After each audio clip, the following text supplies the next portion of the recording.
और जब जमीन और समंदर से लेकर आसमान तक चीन साजिश कर रहा है, तब लद्दाख में हमारे हजारों जवान चीन की हर गुस्ताखी को खाक में मिलाने के लिए तैयार हैं। लगातार तनातनी के बीच एलएसी के चप्पे चप्पे पर चौकसी बढ़ा दी गई है। हमारे फाइटर प्लेन्स लगातार उड़ान भर रहे हैं ताकि चीनी अपनी हद में रहें। सवाल यह है कि क्या लद्दाख की सभी अहम चोटियों पर हमारे शूरवीरों की तैनाती के बाद भी क्या चीन कोई हिमाकत कर सकता है? यह रिपोर्ट देखिए। इस परवाज़ का इशारा समझिए, हमारे लड़ाकू विमानों की इस गर्जना के शोर के जोर का अंदाजा लगा लीजिए और जान लीजिए कि अब इतिहास बदल चुका है। पड़ोसियों की जमीन को उतरने वाला चीनी चूहों के दांत टूट चुके हैं। मॉस्को में रक्षा मंत्री राजनाथ सिंह और चीन के डिफेंस मिनिस्टर की बातचीत के बाद एलएसी पर निगरानी बढ़ा दी गई है। रिपोर्ट बताती है कि हर आधे घंटे में हमारे फाइटर प्लेन उड़ान भर रहे हैं, लेकिन अगले चंद हफ्ते बेहद खास होने वाले हैं, इसलिए कोई कोताही नहीं बरती जा रही है।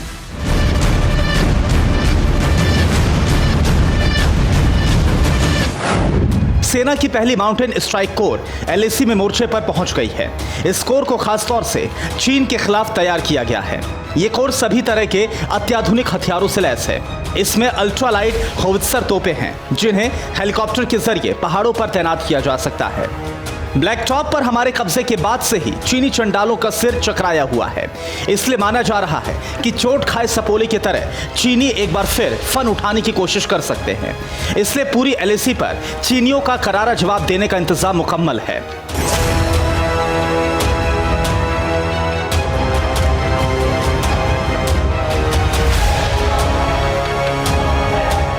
एलएसी पर तनाव बहुत ज्यादा बढ़ चुका है और अगले 4 हफ्ते बहुत ज्यादा महत्वपूर्ण रहने वाले हैं।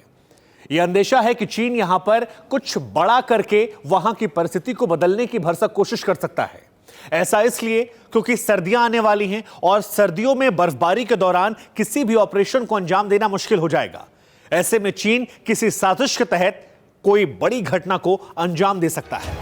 यही वजह है कि हमारी तरफ से 3 अतिरिक्त डिवीजन्स को तैनात कर दिया गया है, जिसमें से 2 माउंटेन डिवीजन है। लद्दाख ही नहीं, चीन से लगती करीब 3500 की पूरी एलएसी पर पैनी निगाह रखी जा रही है।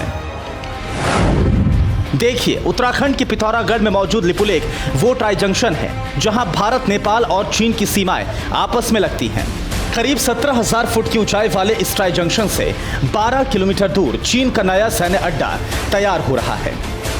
बताया जाता है कि चीन ने यहां पर 10,000 सैनिक और परमाणु मिसाइलों को तैनात कर दिया है और रात में चीन की तरफ से पिथौरागढ़ सीमा पर ड्रोन भी उड़ते दिखे हैं। और चीन के चेले नेपाल ने यहां भारत पर निगरानी के लिए नेपाल आर्म्ड पुलिस फोर्स की 44वीं बटालियन को भी तैनात कर दिया है। इसलिए लद्दाख के बाद लिपुलेख के मोर्चे पर भी भारत ने अपने जांबाजों की तैनाती बढ़ा दी है। लिपुलेख के आसमान पर इंडियन एयरफोर्स के हेलीकॉप्टर गश्त लगा रहे हैं और 4 दिनों से फाइटर जेट भी पेट्रोलिंग कर रहे हैं। सूत्रों से मिली जानकारी के मुताबिक लिपुलेख बॉर्डर पर 2 मिलिट्री इंटेलिजेंस की यूनिट्स को तैनात किया गया है, जिन्होंने सीमा से लगे गांवों पर अपनी गतिविधियां भी तेज कर दी हैं। लद्दाख में ब्लैक टॉप से लेकर फिंगर इलाके तक जहां अभी चाइनीज आर्मी बैकफुट पर है, वहां पर आसमान में लगातार भारत के लड़ाकू विमान और हेलीकॉप्टर गरज रहे हैं, जिसे देख चीनी सैनिकों के पांव कांप रहे हैं। 80 दिनों में 4 हार से जिनपिंग की लाल सेना सफेद पड़ चुकी है। Bureau report, TV9 Bharatvarsh. अड़ी सोमवार से शुक्रवार शाम 6 बजे सिर्फ TV9 भारतवर्ष पर।